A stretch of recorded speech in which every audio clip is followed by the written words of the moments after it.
AI தொழில்நுட்பத்தால் புதிய வேலைவாய்ப்புகள் உருவாகும் என ஜோஹோ நிறுவனர் ஸ்ரீதர் வேம்பு தெரிவித்துள்ளார். நமது பெடரல் செய்தியாளர் விஜய் ஸ்ரீனிவாசுக்கு அவர் அளித்த பேட்டியை தற்பொழுது பார்க்கலாம். அதே மாதிரி தமிழ்நாட்டில் பரவலாக அங்கங்கே பரவியிருக்கோம். இப்போது நார்த் இந்தியாவில் உத்தரப்பிரதேசத்துலேயும் ஒரு கேம்பஸ் சீக் பண்ணிகிட்ருக்கோம். ஏன்னா நம்ம பிஸ்னஸ் வந்து குளோபல். இந்தியாவிலேயே வந்து நார்த்தில் நல்ல பிஸ்னஸ் நமக்கு பல ஸ்டேட்டில். அதனால் நல்ல ஹிந்தி ஸ்பீக்கிங் இதுவும் தேவைப்படுது நமக்கு. அதனால நம்ம உத்தரப்பிரதேசத்துலேயும் இப்போ இன்வெஸ்ட் பண்ண போகிறோம். அங்கேயும் சாஃப்ட்வேர் வந்தால் பேங்க்கு எல்லாத்துலேயும் ஜாப் போகும்னு சொன்னாங்க. ஆனால் சாஃப்ட்வேர் ஜாப்ஸ் வந்தது, நிறைய பெரிய ஐடி பூம் நடந்தது. அது நமக்கு தமிழ்நாட்டிலையும் சரி இந்தியாவிலையும் அது பெரிய பெனிஃபிட் கொடுத்தது இந்த ஐடி பூம்.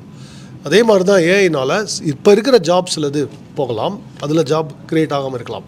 ஆனால் புதுவிதமான ஜாப்ஸ் உருவாகும். இப்போ ப்ராம்ப்ட் இன்ஜினியரிங், இப்போ துபாயில் ஒரு காம்படிஷனில் ப்ராம்ப்ட் இன்ஜினியரிங்கில் 2 இந்தியன்ஸ் நல்லா வின் பண்ணாங்க.